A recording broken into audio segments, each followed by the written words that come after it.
Bismillahirrahmanirrahim. Assalamualaikum warahmatullahi wabarakatuh. Izinkan saya untuk memperkenalkan diri. Nama saya Tiffany Azaira Sobari dari kelompok 1 yang akan menjadi moderator sekaligus pemateri pertama dalam video materi kita yang pertama, yaitu mengenai karya tulis ilmiah. Kemudian anggota kelompok 1 yaitu ada Yutri Anissa Herlambang dengan NIM 79 sebagai pemateri kedua, Zahira Rahmadini dengan NIM 80 sebagai pemateri ketiga. Untuk isi pembahasan yang akan kita bahas yaitu tentang pengertian dan ciri-ciri karya ilmiah, kemudian dilanjut dengan bentuk-bentuk dari karya ilmiah, tujuan dari karya ilmiah, dan juga manfaat dari karya ilmiah. Nah, mari kita langsung saja lanjut ke materi yang pertama, yaitu pengertian dari karya tulis ilmiah. Pengertian dari karya tulis ilmiah itu terdiri dari dua kata, yaitu karya tulis dan ilmiah. Nah, karya tulis itu adalah hasil dari suatu kegiatan menulis. Nah, karya hasil ini tuh bisa berbentuk catatan harian, makalah, cerpen, skripsi, puisi, tesis, komik, ataupun karya-karya tulis lainnya. Sedangkan yang dimaksud dengan ilmiah adalah segala sesuatu yang bersifat keilmuan. Nah, ilmu adalah pengetahuan yang telah teruji kebenarannya. Maka pada dasarnya, karya tulis ilmiah adalah bentuk tulisan yang didasarkan pada fakta dan data yang diperoleh melalui penelitian sistematis dan metodologis. Nah, biasanya penelitian ini bisa berbentuk kualitatif, kuantitatif, ataupun berbentuk campuran. Dan memiliki tujuan untuk menjawab pertanyaan penelitian yang biasanya spesifik. Penulisan karya tulis ilmiah biasanya ditemukan di bidang akademik, karena karya tulis ilmiah ini seringkali menjadi syarat kelulusan bagi mahasiswa di jenjang sarjana, magister, ataupun doktoral.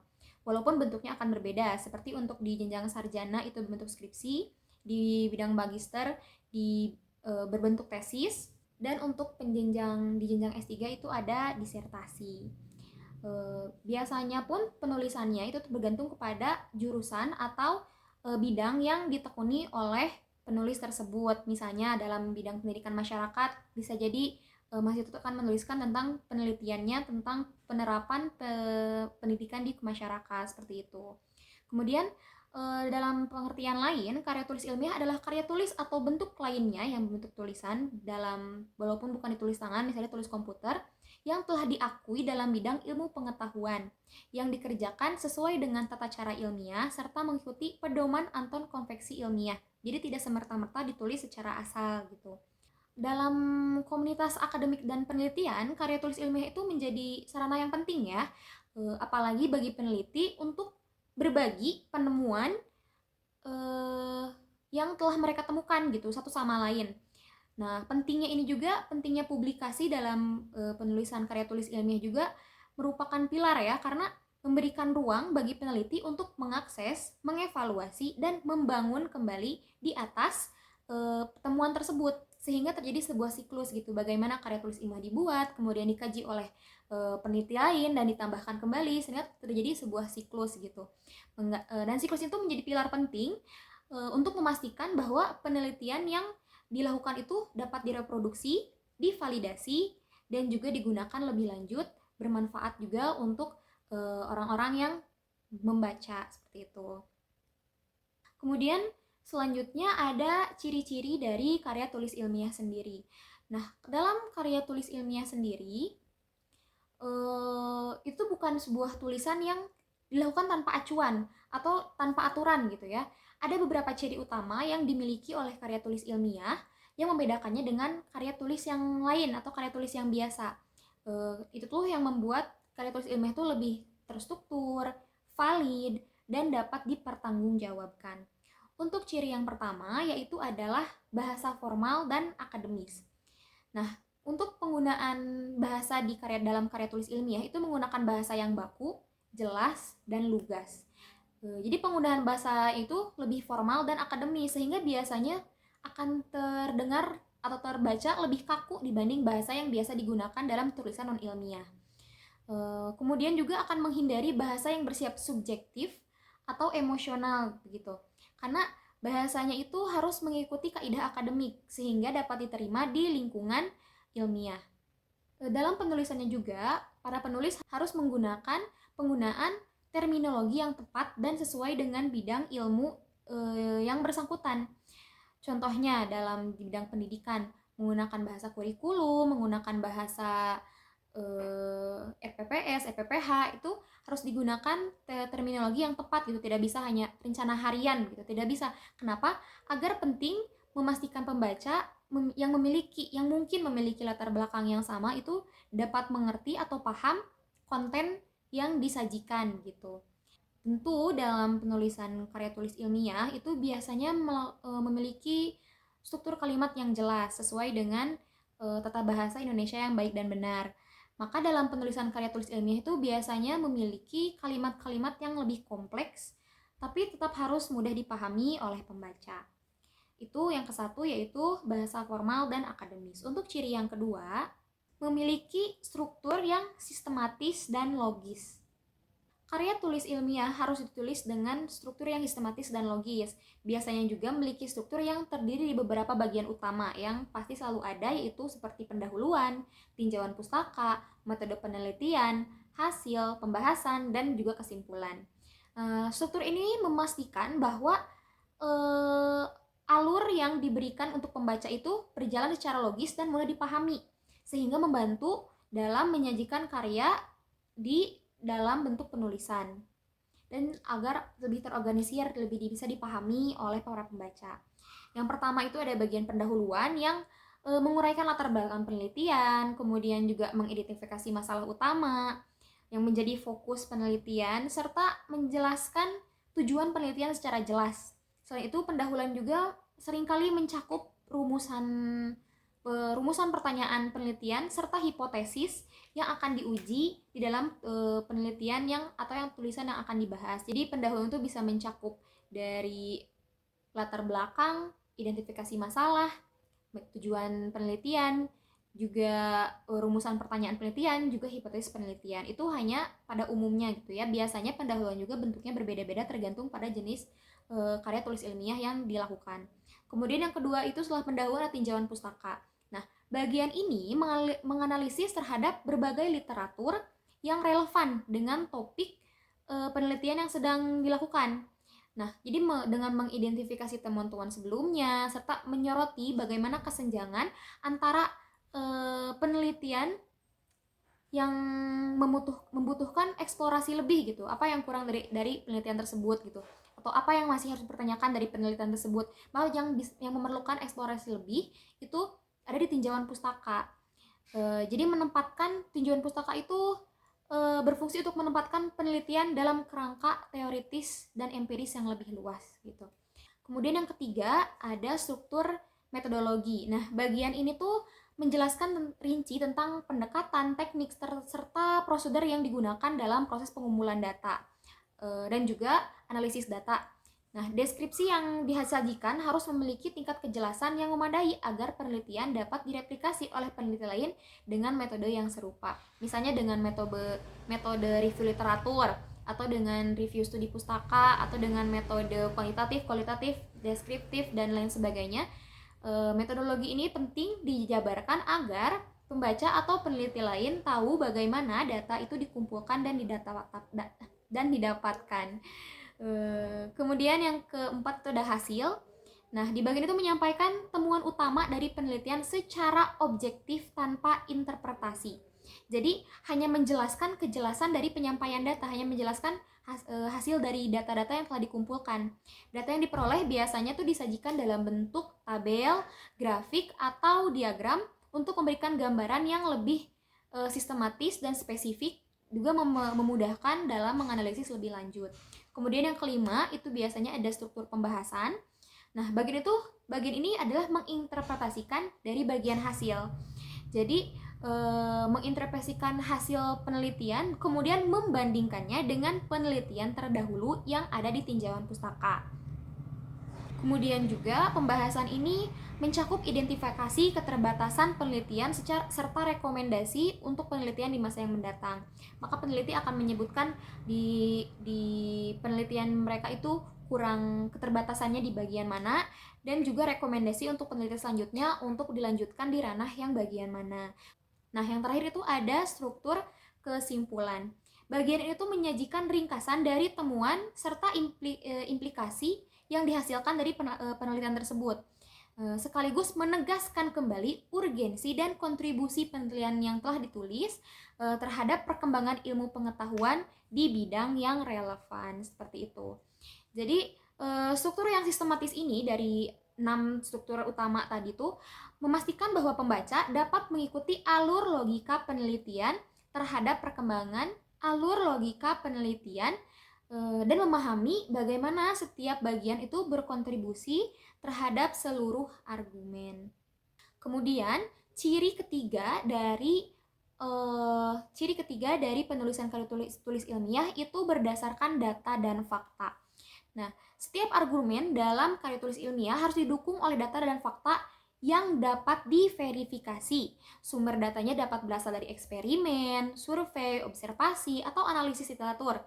Misalnya dalam penelitian kuantitatif, biasanya data itu berupa hasil eksperimen laboratorium atau survei statistik. Nah, maka biasanya kita ada penghitungan statistik terlebih dahulu, statistik data.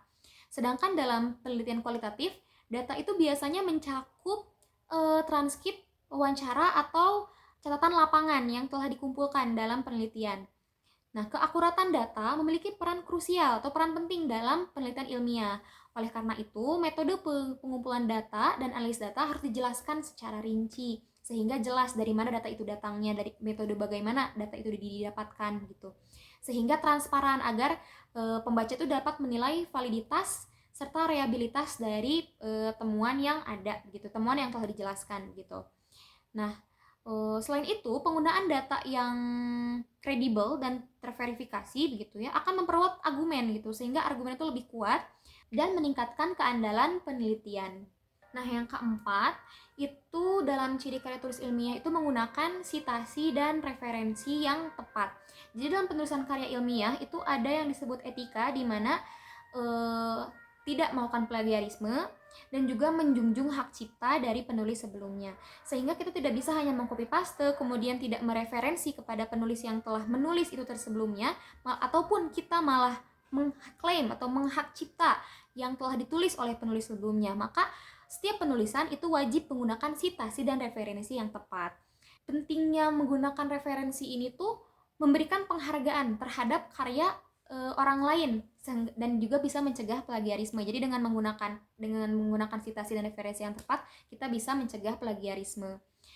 Sitasi tidak hanya berfungsi sebagai referensi sumber informasi, tapi juga memudahkan pembaca dalam menelusuri literatur yang digunakan dalam dasar argumen tersebut.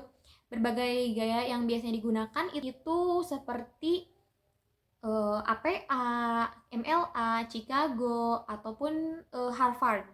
Jenis-jenis ini tuh bisa dilihat bentuknya berbeda dan biasanya penggunaannya pun berbeda-beda tempat, seperti dalam APA atau American Psychological Association biasanya digunakan dalam ilmu sosial dan pendidikan karena mencakup nama penulis, dan publikasi, dan juga nomor halaman jika mengutip secara langsung. Kemudian ada juga MLA atau Modern Language Association. Nah, biasanya digunakan dalam ilmu humaniora. Dia biasanya mencakup nama penulis dan nomor halaman saja. Kemudian yang ketiga itu ada model Chicago. Nah, kalau Chicago ini tuh biasanya digunakan dalam format ilmu-ilmu sejarah atau seni. Karena format itu mencakup dua gaya, yaitu catatan bibliografi atau penulis dan tanggal. Kemudian yang terakhir itu ada model Harvard. Biasanya tuh sama, mirip dengan APA atau American Psychological Association, tapi ada beberapa perbedaan dalam detailnya. Nah, referensi yang benar tidak hanya mencakup kutipan langsung, tapi juga menggunakan parafrase dan ringkasan dari sumber yang lain. Penulis harus memastikan bahwa setiap sumber yang digunakan dalam karya tulis ilmiah itu semuanya harus tercantum dalam daftar referensi atau daftar pustaka di akhir penulisan. Di akhir dokumen biasanya ada daftar pustaka atau daftar referensi gitu ya. Pustaka ini tuh bisa mencakup semua sumber termasuk seperti buku, artikel jurnal, laporan, dan referensi lainnya yang dikutip dalam penulisan yang digunakan. Nah, untuk mempermudah sitasi ada beberapa perangkat lunak yang dapat digunakan seperti EndNote, Zotero, Mendeley, juga ada beberapa perangkat lunak lainnya. Nah, itu dapat membantu dalam menyimpan, mengorganisir, serta mengformat referensi sesuai dengan gaya sitasi yang telah ditentukan. Baik, mungkin sekian tentang pengertian dan ciri-ciri dari karya tulis ilmiah. Kita lanjut ke materi selanjutnya oleh pemateri kedua yaitu Yutri Anissa Helambang yang akan menjelaskan tentang bentuk-bentuk karya tulis ilmiah. Baik, terima kasih kepada moderator. Di sini saya akan memaparkan bentuk-bentuk karya ilmiah. Karya tulis ilmiah secara umum memiliki beberapa bentuk, tergantung akan tujuan dan sasaran pembacanya gitu. Di sini ada 3 jenis bentuk karya tulis ilmiah. Yang pertama ada karya tulis populer. Karya tulis populer adalah jenis tulisan yang ditujukan untuk masyarakat umum dan biasanya ditulis dengan gaya yang mudah dipahami. Karya ini juga sering kali mencakup berbagai tema mulai dari ilmu pengetahuan, sastra, hingga isu sosial dan budaya.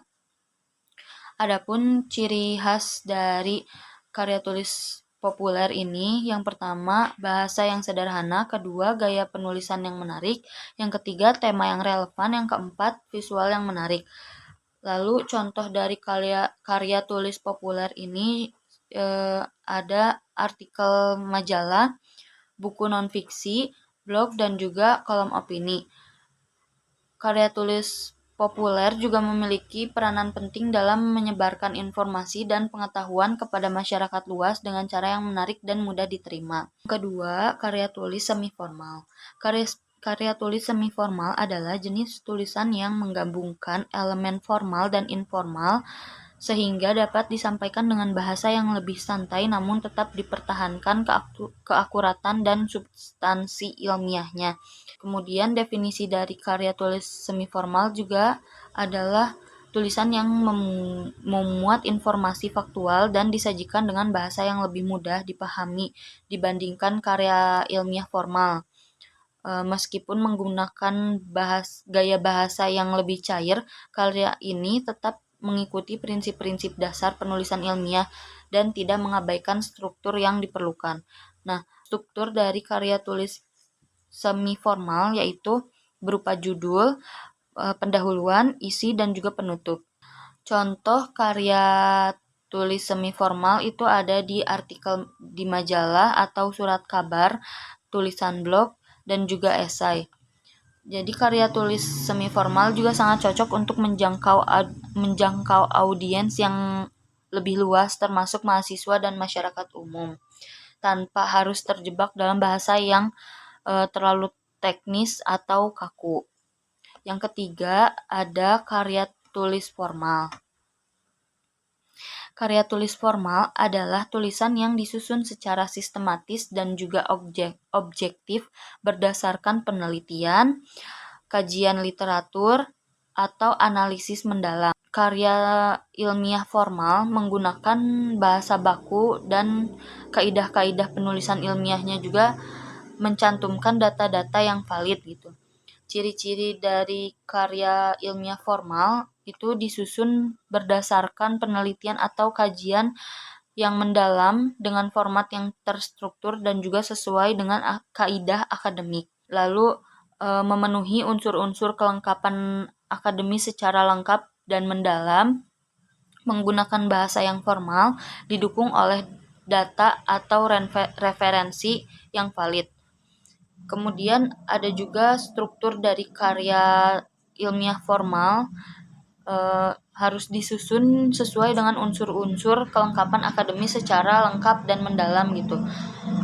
Contohnya seperti halaman judul, tim pembimbing atau lembar pengesahan, kata pengantar, abstrak, daftar isi, bab pendahuluan, bab telaah kepustakaan atau kerangka teoritis, bab metode penelitian, bab pembahasan hasil penelitian, bab simpulan dan rekomendasi, daftar pustaka, lampiran-lampiran riwayat hidup.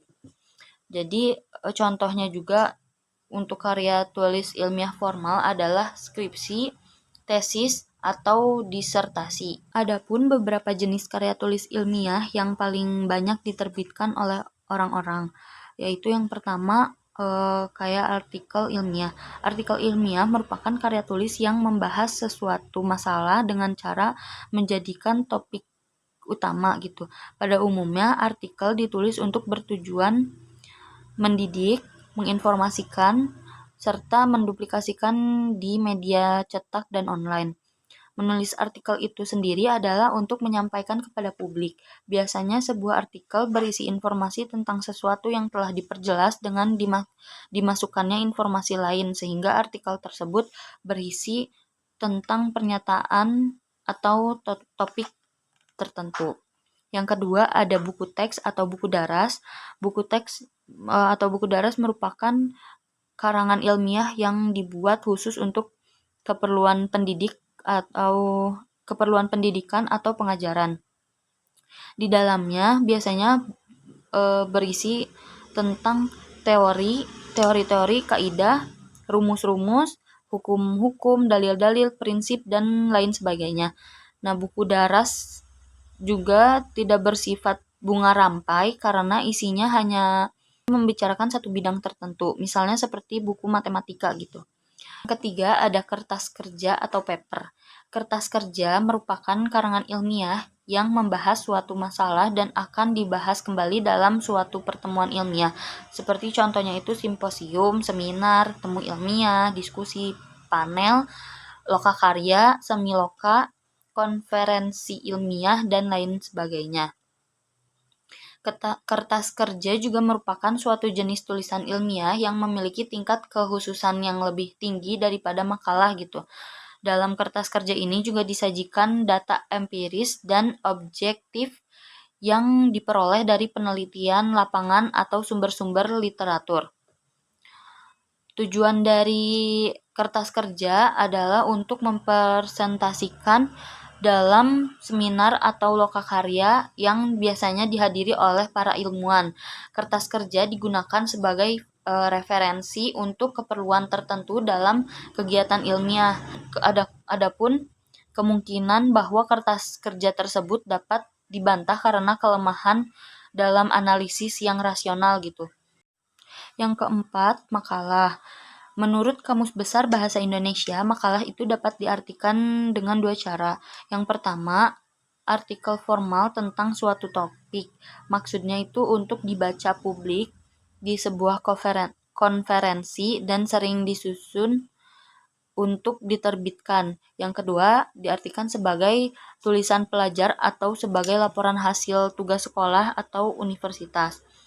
Makalah juga pada umumnya merupakan salah satu syarat untuk menyelesaikan suatu mata kuliah dan dapat berupa literatur review atau hasil dari suatu acara kuliah lapangan gitu. Untuk membuat sebuah makalah terstruktur mengenai suatu makalah atau performa penelitian, perlu dilakukan analisis yang rasional dan juga objektif. Makalah juga dapat ditulis sebagai bagian dari tugas yang diberikan oleh dosen atau sebagai inisiatif sendiri untuk dipublikasikan dalam forum ilmiah. Yang kelima, skripsi atau laporan penelitian. Skripsi adalah sebuah tulisan akademik yang bertujuan untuk menyajikan laporan hasil penelitian mengenai isu-isu faktual dengan menerapkan metode ilmiah yang berlaku di bidang studi yang sedang ditekuni. Penulisan skripsi harus mematuhi prinsip-prinsip penulisan ilmiah, termasuk juga penggunaan bahasa yang tepat dan efisien, penggunaan kutipan yang dengan referensi yang jelas, dan penyusunan kesimpulan berdasarkan penalaran logis terutama yang berlaku di bidang psikologi. Selain itu juga berfungsi sebagai laporan empiris yang mendokumentasikan kegiatan penelitian yang telah dilakukan. Dengan demikian, skripsi juga merupakan sebuah penelitian ilmiah yang bertujuan untuk menjawab pertanyaan atau mengatasi permasalahan yang ada. Yang keenam adalah tesis. Tesis merupakan tulisan karya ilmiah untuk mendapatkan gelar akademik strata 2 atau master. Menurut Davidson, tesis adalah pernyataan proposisi yang utamanya berfungsi sebagai topik yang akan dibahas, dibuktikan, atau dipertahankan. Di beberapa negara seperti Amerika Serikat, istilah tesis digunakan untuk tingkatan magister, sementara istilah disertasi digunakan untuk tingkat doktor. Namun di Australia, penulis mengetahui bahwa istilah tesis dapat digunakan baik untuk tingkat magister maupun dokter. Yang ketujuh adalah disertasi. Disertasi merupakan sebuah tulisan ilmiah yang disusun dengan tujuan untuk memperoleh gelar dokter, yang merupakan gelar tertinggi yang diberikan oleh sebuah universitas. Proses penulisan disertasi ini dilakukan di bawah bimbingan seorang promotor, yaitu dosen dengan pangkat profesor, dan isinya mencakup pembahasan masalah yang kompleks dan mendalam daripada tesis. Disertasi juga merupakan bukti kemampuan seseorang dalam melakukan penelitian yang berkaitan dengan penemuan-penemuan baru di bidang ilmu pendidikan. Sekian, saya kembalikan kepada moderator. Baik, terima kasih banyak kepada Kak Yutri yang telah menjelaskan tentang bentuk-bentuk karya tulis ilmiah. Kemudian kita masuk ke pemateri selanjutnya, yaitu Zahira Rahmadini yang akan menjelaskan tentang tujuan dan juga manfaat dari penulisan karya tulis ilmiah. Baik, terima kasih kepada moderator. Di sini saya akan menjelaskan tentang tujuan karya ilmiah dan juga manfaat dari karya ilmiah. Nah, untuk pembahasan pertama, mungkin kita akan ke tujuan karya ilmiah terlebih dahulu. Nah, tujuan utama dari karya tulis ilmiah ini yaitu untuk menyampaikan informasi, mendiskusikan suatu gagasan, serta menyebarluaskan ilmu pengetahuan atau hasil penelitian dengan cara yang sistematis dan dapat dipercaya. Nah, tentunya dalam penulisan karya tulis ilmiah ini tidak hanya menyebarluaskan saja, tetapi ada tujuan-tujuan lain. Yang pertama itu mengembangkan ilmu pengetahuan baru melalui temuan-temuan di lapangan sesuai perkembangan zaman. Tentunya penelitian ini bersifat berkesinambungan atau berkelanjutan, di mana misalnya ada satu penelitian yang menjelaskan tentang topik A yang kemudian akan diperbaharui kembali di penelitian berikutnya dengan topik yang sama namun berbeda waktu atau menyesuaikan dengan perkembangan zaman. Nah, disinilah yang dinamakan dengan mengembangkan ilmu pengetahuan baru dan tentunya dengan teori-teori yang relevan juga sesuai dengan perkembangan zaman yang ada. Tujuan yang kedua yaitu sarana bagi peneliti untuk berbagi temuan dengan komunitas akademik yang lain yang lebih luas. Dan kemudian peneliti lain bisa mengakses, mengevaluasi dan mengkritisi serta mengembangkan penelitian yang sebelumnya. Nah, hal ini tentu sangat bermanfaat gitu ya, sangat bermanfaat bagi peneliti yang akan datang, di mana peneliti yang akan datang itu tentunya akan melihat penelitian sebelumnya sebagai acuannya untuk meneliti suatu topik yang sama gitu. Dan kemudian nantinya akan ada perbedaan, di mana perbedaan ini akan terlihat ketika penelitian sebelumnya misalnya menyebutkan bahwa hasilnya itu menunjukkan A, sedangkan penelitian yang baru menunjukkan menjawab hasil penelitiannya itu B. Mengapa bisa dikatakan berbeda? Mungkin salah satunya yaitu dengan perkembangan zaman, bisa juga dengan metode, dan juga dengan hal yang lainnya, yang dimana akan menjadi referensi baru bagi peneliti yang akan datang terkait topik yang akan dibahas. Yang kemudian, yang ketiga, memperkuat pemahaman ilmiah penulis melalui topik yang diteliti. Nah, tentunya dalam proses penelitian itu tidak hanya sekedar mengobservasi saja. Ada kalanya dan juga menjadi kewajiban sebagai penulis untuk memahami topik yang akan diteliti, mulai dari teori-teori, mulai dari sistematika penulisannya, dan juga yang lainnya gitu. Nah, ini tuh sebagai salah satu tujuan dari karya tulis ilmiah, di mana dengan diadakannya karya tulis ilmiah ini diharapkan penulis ini memahami apa itu teori yang akan dia teliti, memahami apa saja yang perlu dia dalami ketika menulis karya ilmiah dan sebagainya. Yang kemudian teori-teori itu akan penulis tuangkan dalam sebuah tulisan yang nantinya akan bermanfaat bagi orang lain. Baik, selanjutnya materi manfaat karya tulis ilmiah. Tentunya setelah tadi beberapa tujuan yang tadi jelaskan, ada manfaat gitu, di mana manfaat ini yang pertama untuk meningkatkan wawasan serta memperluas ilmu pengetahuan. Nah, bagi penulis, karya ilmiah ini bermanfaat untuk meningkatkan keterampilan membaca dan menulis, melatih daya berpikir kritis, berlatih mengintegrasikan berbagai gagasan, serta menyajikannya secara sistematis. Nah, tentunya dalam karya tulis ilmiah ini ada beberapa manfaat, gitu, terutama manfaat bagi penulis itu sendiri. Yang pertama, melatih seseorang untuk mengungkapkan pikirannya sesuai hasil pengamatan penelitian yang disusun secara sistematis dalam bentuk tulisan. Di mana dalam penelitian ini diperlukan waktu yang cukup gitu ya untuk meneliti suatu topik yang nantinya tuh akan dikorelasikan dengan teori-teori yang ada sebelumnya. Apakah misalnya teori ini bisa disebutkan relevan atau misalnya eh, keadaan ini bisa dikatakan relevan dengan teori sebelumnya atau sebagainya. Nah, proses ini melibatkan pencarian data, analisis informasi, dan juga penyajian hasil yang sistematis dalam bentuk tulisan yang dapat dipahami oleh pembaca. Kemampuan ini sangat penting bagi penulis dalam dunia akademik dan profesional karena membantu seorang dalam menyampaikan ide secara logis dan berbasis bukti atau faktual. Dan manfaat yang kedua yaitu sebagai sumber informasi yang bermanfaat bagi para pembaca, di mana ilmu pengetahuan itu akan selalu berkembang mengikuti perkembangan zaman. Apalagi dengan adanya teknologi yang semakin canggih, yang nantinya mungkin akan berdampak pada perbedaan hasil penelitian sebelumnya dengan penelitian yang telah dilakukan. Manfaat selanjutnya yaitu meningkatkan perorganisasian fakta dan data secara sistematis. Tentunya setiap data itu akan selalu diperbarui ya dengan sesuai perkembangan zaman tadi.